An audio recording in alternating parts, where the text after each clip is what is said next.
Welcome to my channel Devendra creations. నమస్తే అండి. ఈరోజు మీరు అనుకొని ఉంటారు టెర్రస్ గార్డెన్ చూసుంటారు, కేతీ గార్డెన్ చూసారు. ఈ బాల్కనీ గార్డెన్ ఏంటా అని మీరు అనుకొని ఉంటారు. మీకు ఈరోజు నా చిన్న బాల్కనీలో నేను ఆర్గానిక్గా పెంచుకొని బచ్చల కూర చూపిస్తున్నానండి. చిన్న బాల్కనీ ఇది చూడండి, 3 అడుగులు కూడా ఉండదు. దాంట్లోనే ఆర్గానిక్ అంటే లేని ప్లేస్ని ఆనంది తీసుకొస్తామండి. ఉన్న ప్లేస్ని ఉపయోగించుకుందామని ఇలాగ చిన్న చేశాను. ఇలాగ చిన్న డబ్బాలో కొంచెం మట్టి పోసి, ఈ బచ్చల కూర అండి కొంచెం మట్టిలోనే పెరుగుతుంది, మీకు ఇబ్బంది ఉండదు.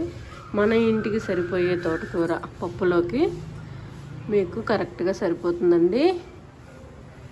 చూడండి ఎలాగ వచ్చిందో. మా పిల్లలకి మాకు కంపల్సరీ బాగా సరిపోతుందండి. వారానికి ఒక్కసారి మంచిగా పప్పులోకి వస్తుంది. చూడండి ఒకసారి మన తోటకూరని కట్ చేసుకుందాము. అనుకొని ఉంటారా ఇంత చిన్న బాల్కనీ ఏం చేయగలుగుతాము అని అనుకోవద్దండి. చిన్న సలహాతో చేసుకోవచ్చు, మంచిగా తోటకూర పెంచుకోవచ్చండి. నేను మామూలుగా ఫస్ట్ టైం ఇంత చిన్న బాల్కనీలో ఏం తోటకూర పెంచుతాము, ఏమి ఇసుకో అనుకున్నాను. కానీ ఇలాగ ఫ్రెష్గా తీసుకొని పప్పులో పెట్టుకుంటే అసలు ఆ హాయే వేరండి. ఒకసారి ట్రై చేయండి, నచ్చితే ట్రై చేయండి.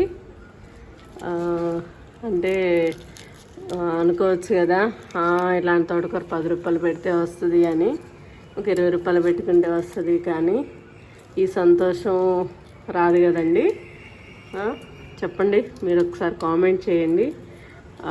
ఈ చిన్న బాల్కనీలో ఇలాగా పెంచుకొని పప్పులో పెట్టుకున్న సంతోషం ఎలా ఉంటుందో మీరు ఒకసారి నాకు కామెంట్ చేసి చెప్పండి.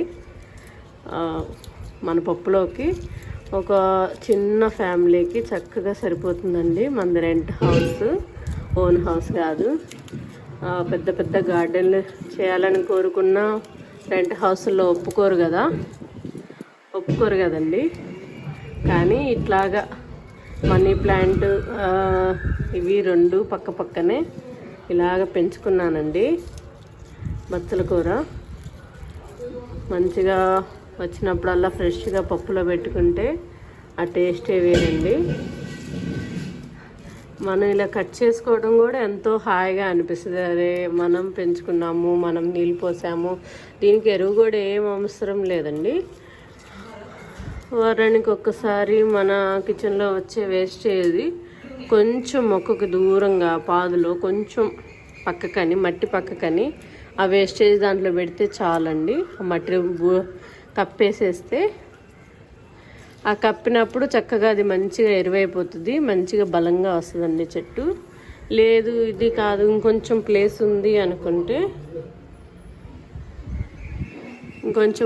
ఉంది అనుకున్నప్పుడు వేరే డబ్బాలో వేస్టేజ్ వేసుకుంటా మట్టి కప్పితే బాగుంటుందండి.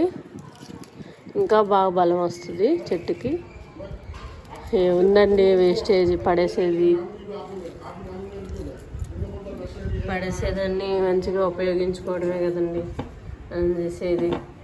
మార్నింగ్ సరదాగా ఇంటి ముందు బాగుంటుంది, ఆహ్లాదంగా ఆక్సిజన్ రావటం అయినా అంటే అదొక సరదా అండి.